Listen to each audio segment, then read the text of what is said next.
Bonsoir, donc c'est la nuit, vidéo nocturne. Donc j'avais envie ce soir de vous présenter deux outils qui vous permettent d'avoir une première approche théorique d'une éventuelle installation à vocation autonomie, donc déconnexion partielle ou totale du réseau EDF. Donc j'ai trouvé deux outils très performants.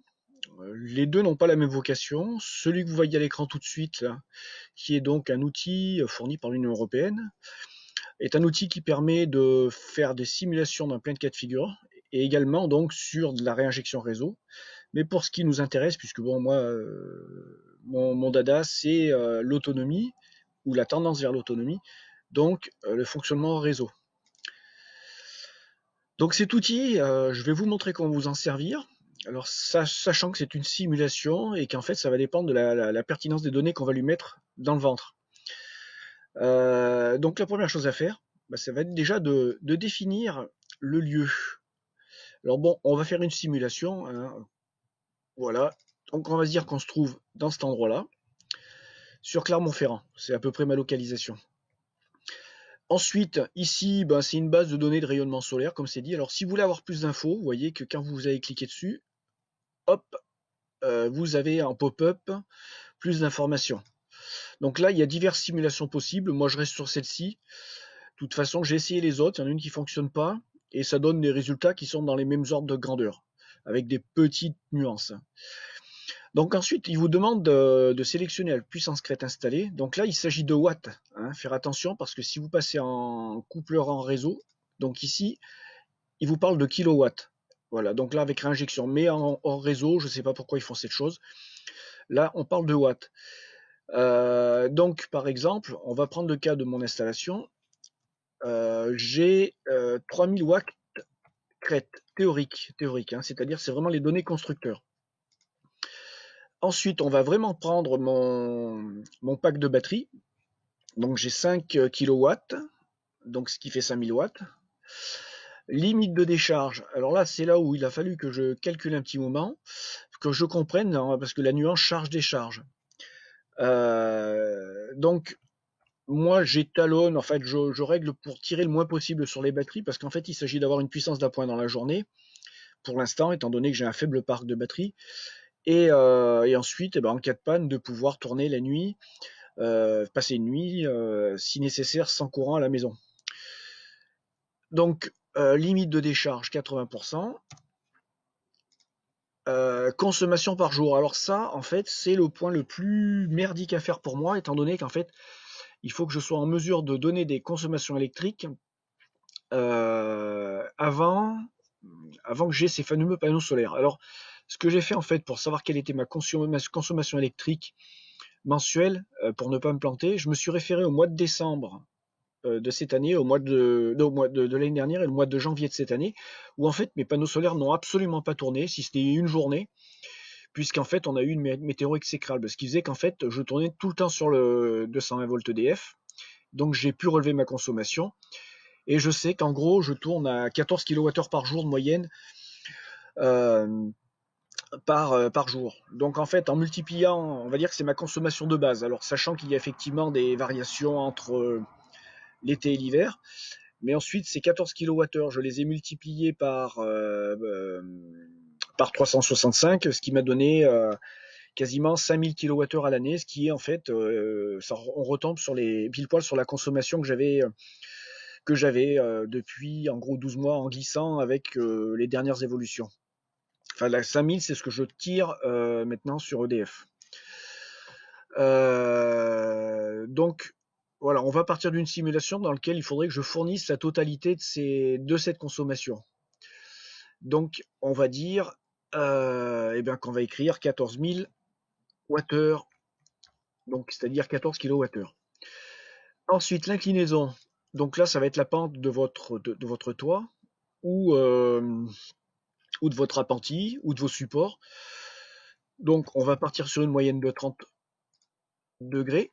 Donc toujours pareil, hein, en cliquant sur les informations, enfin sur les intitulés, vous pourrez avoir plus d'informations. Et l'azimut, donc là l'azimut c'est très, cliquez dessus, n'hésitez pas. Donc par exemple, mes panneaux, moi, sont légèrement orientés ouest. Donc en fait, ils sont à 15 degrés ouest. Ils sont pas pile poil au sud. Donc je mets la valeur. Ensuite, on voit qu'on peut pousser la plaisanterie un peu plus loin en téléchargeant des données de consommation personnelle. Il s'agit de faire des simulations, sachant que ça va dépendre de nos qualités et sachant que c'est toujours des simulations. Puisque moi, ce que j'ai constaté, c'est qu'on a beau faire des simulations, le jour où on passe à la pratique, qu'on installe tout, il y a, je ne veux pas dire de mauvaises surprises, il y a des surprises, des bonnes et des mauvaises. Donc, mais on n'est pas dans ce qu'on avait estimé, dans ce qu'on avait prévu, puisqu'en fait, il y a une espèce de boucle de rétroaction qui fait qu'à partir du moment où on passe sur du solaire, on modifie nos comportements. Donc, en fait, on vient fausser l'évaluation qu'on avait fait au préalable. Puis ensuite, il y a les variabilités météo d'une année à l'autre. Est-ce qu'il peut changer dans une maison? Par exemple, moi, mes deux gosses, enfin, qui ne sont plus des gosses maintenant, ne sont plus forcément à la maison de la même façon qu'avant. Donc, les consommations électriques, comme le gaz et l'eau, enfin, tout change. Donc, c'est très difficile de faire des estimations. C'est pour ça que moi, les outils d'estimation et d'évaluation, je les utilise comme des outils non pas pour avoir des valeurs rigoureuses et précises sur lesquelles je vais me fonder, mais sur lesquelles ils vont me donner un ordre d'idées, un ordre et des tendances, et qui vont pouvoir de me projeter un peu dans ce que je vais avoir comme possibilité avec le matériel que j'installerai en termes de puissance, de rendement et de stockage, et de déficit éventuellement d'électricité durant l'année par rapport à la config sélectionnée. Donc une fois qu'on a fait le travail, ce petit paramétrage très rapide en fait, vous voyez qu'il n'y a pas grand chose, on clique et on attend le résultat. Donc vous voyez, il y a ce graphique là qui est super intéressant. Pour moi, c'est celui qui est le plus intéressant avec celui-ci. D'ailleurs, là, je pense qu'il y a un bug sur leur système. Donc, je trouve totalement incohérent le graphique rouge, donc on supprime là. Donc, ces données, elles vont être intéressantes parce qu'elles vont nous permettre de dire, d'évaluer la capacité de production par rapport aux paramètres que vous avez rentrés, aux paramètres qui vont correspondre à vos consommations, enfin, qui vont correspondre à votre consommation, à vos capacités de production avec les panneaux, les capacités de stockage et de restitution de puissance de votre stockage par rapport à la profondeur de décharge. D'ailleurs, on va faire une petite simulation et vous verrez que sur un paramètre, on va voir comment ça s'évolue. C'est pas mal foutu, je dois le dire. Donc là, on se rend compte en se mettant sur le mois de janvier, par exemple, qu'en fait, on va avoir une production de 2700 Wh, un peu moins de 3 kWh par jour, et qu'en fait, il y aura 900 Wh par jour qui ne seront pas capturés, parce qu'en fait, les batteries seront pleines, donc oui, les batteries seront pleines, et donc on ne pourra pas les recharger vu qu'elles seront déjà pleines. Donc ça sera, entre guillemets, une production électrique qui partira en pleine nature vu qu'elle n'aura pas été stockée. Donc on peut voir toutes les tendances. Et puis ensuite, on peut, avec ce petit simulateur-là, se rendre compte, vous voyez, jour avec batterie pleine, le nombre de jours chaque mois dans lequel on peut estimer que les batteries sont pleines. Voilà, ça donne un bon aperçu du potentiel du parc qu'on a défini. Alors là, on va faire une simulation. Limite de décharge 80%. Si on passe à 20, vous allez voir, ça va être assez intéressant. Hop, on refait le calcul. Et en fait, on se rend compte que si on modifie cette limite de décharge, c'est-à-dire la capacité qu'on va avoir à aller taper dans les batteries, eh ben, on va avoir beaucoup moins de pertes, parce qu'étant donné qu'on va vider les batteries et qu'on va les recharger, il va y avoir beaucoup moins d'énergie qui ne sera pas capturée. Voilà, par exemple, au mois de janvier.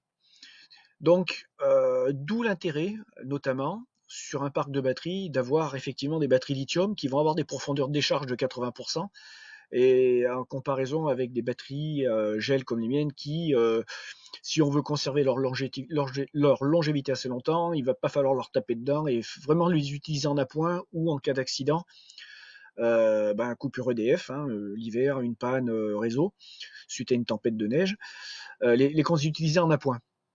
Donc ça permet de faire une bonne extrapolation. Ensuite, vous avez des récapitulatifs sur la gauche, du manque de puissance que vous aurez si vous restez sur cette puissance-là. Mais c'est ce que je vous disais au préalable, c'est en fait, à partir du moment où on est sur une installation solaire, on est dans une philosophie différente et on se rend compte qu'on va interagir et vivre avec et modifier nos habitudes. Ce qui fait qu'une fois que l'installation est en place et fonctionnelle, l'estimation va être faussée par cette rétroaction et par votre adaptation en fait aux moyens de production que vous avez. Vous allez vous adapter à vos conditions. Donc en fait, le manque à gagner en wattheures par jour signifié là, correspondra plus du tout à la réalité. Par contre, l'énergie capturée, ben oui, ça dépendra de votre utilisation chaque jour et de l'ensoleillement. Voilà. Alors, cet outil est super intéressant, hein. Comme je le dis, prenez ça comme des ordres de grandeur. Alors, moi j'ai essayé par exemple de télécharger le PDF. Hop, vous voyez. Et apparemment, vous voyez, il y a des petits bugs d'affichage, hein. Donc, bref, l'outil est intéressant. Après, voilà, il a quelques petites lacunes. Alors, il y a une version plus ancienne, hein, plus ancienne et plus abrupte. Je vais essayer de la retrouver. Je crois que je l'avais mis par là. Alors, voilà. Je l'ai ici. Par contre, vous voyez un peu le look. Il y a l'équivalent pour batterie et sans batterie. Je n'ai pas été en mesure de retrouver le système. Ah si, attendez, je vérifie un tour. Non, PV hors réseau, voilà, si. Ici, bah voilà, vous avez exactement la simulation avec les mêmes paramétrages, enfin un paramétrage différent, mais qui vous donneront normalement des mêmes résultats. Et ça, c'est le look ancien, c'est celui que j'avais utilisé à l'époque où j'avais fait mon installation. Alors ensuite, une approche totalement différente, c'est celle d'un site sur lequel j'ai acheté du matériel. Alors si je devais conseiller un site avec les gens qui veulent commander du matos, ça serait celui-ci. Non pas que les autres sont pas bons, mais disons que j'ai essayé celui-ci et j'ai tout de suite été satisfait par le matériel, par le service client et puis par les prix. Donc moi je suis quelqu'un de fidèle. Quand une boutique fait le boulot et le fait correctement, je reste avec. Hein.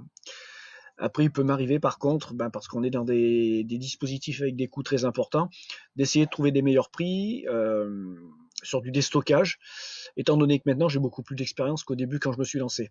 Voilà, j'avais commandé la totalité du dispositif au départ chez eux parce qu'en fait je voulais prendre aucun risque et m'assurer que j'étais dans la bonne direction. Et une fois que j'ai pris de l'assurance, j'ai commencé à m'écarter un peu du truc. Mais sachez que voilà, c'est une bonne boîte et je n'ai aucun contrat, je fais de la pub parce qu'ils sont bons, mais j'ai aucun contrat, j'ai aucun dividende. Et une chose est sûre, c'est qu'à chaque fois que j'ai besoin de conseils, je demande Max, qui est la personne que vous pouvez avoir en chat avec. Il ne vous racontera pas de conneries. Il est dans les tuyaux, quoi. Par exemple, je lui avais posé la question sur l'éolien et il m'avait dit je déconseille, ça marche généralement très très mal. Et j'ai vérifié par la suite avec un acheteur d'anémomètre qu'effectivement, pour pouvoir faire tourner et rentabiliser l'installation éolienne, c'était très très très compliqué, c'était même plus qu'improbable. Donc je me suis forcément orienté que sur du solaire. Alors, on va faire une petite simulation aussi. Donc on va partir de ma configuration actuelle. 12 panneaux de 250 watts en moyenne, ce qui fait donc puissance totale 3000 watts crête. Ensoleillement. Ensoleillement, donc on va taper Clermont-Ferrand. Voilà. On valide. Orientation des panneaux. Alors j'avais dit que mes panneaux étaient légèrement sud-ouest. Et j'avais dit à peu près 15%. On va essayer de mettre les données à peu près concordantes. On valide. Inclinaison des panneaux maintenant. On va partir sur 30%. 30 degrés, pardon. Alors, on va jouer le jeu de cette façon. On va demander le rapport. Donc, estimation. Vous pouvez le télécharger en bas. C'est un récapitulatif qui vous donne les capacités de production avec les données que vous avez rentrées. Voilà, donc ça c'est une première approche.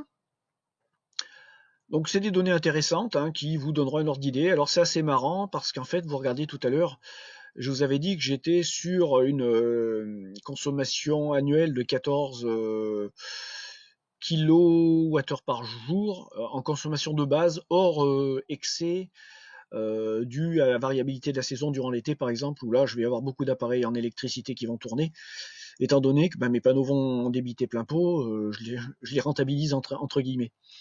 Puis, enfin bon, loin de moi la notion de rentabilité.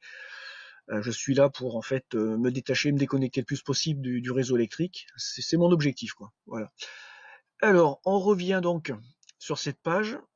Et ensuite, le truc intéressant, c'est que là, ils vont pouvoir nous faire une estimation par rapport aux batteries. Alors, définissez votre profil de consommation.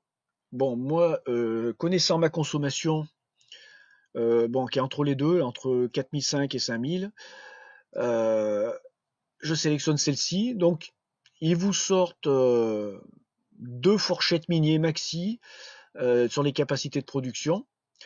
Et ils vous disent, voilà, un résultat, si vous voulez optimiser votre installation et avoir suffisamment de marge, il est conseillé d'avoir 19,6 kWh de batterie, de stock batterie. Donc ce qui correspond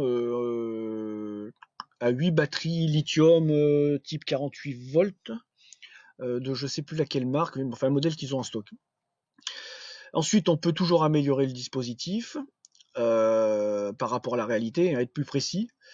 1, 3 chambres, bon, par exemple, oui, tiens, on va mettre piscine, pourquoi pas. Puisque c'est ce que je fais tourner la pompe de ma piscine sur le solaire, je me chauffe pas l'électrique, je cuisine à l'électrique, bon, partiellement, je ne climatise pas ma maison. Ressort le rapport par email. Bon, on va un peu tricher, puisqu'en fait, je l'avais déjà téléchargé. Il se trouve là. Donc vous avez un récapitulatif de départ. Ici, vous avez des estimations par pièce.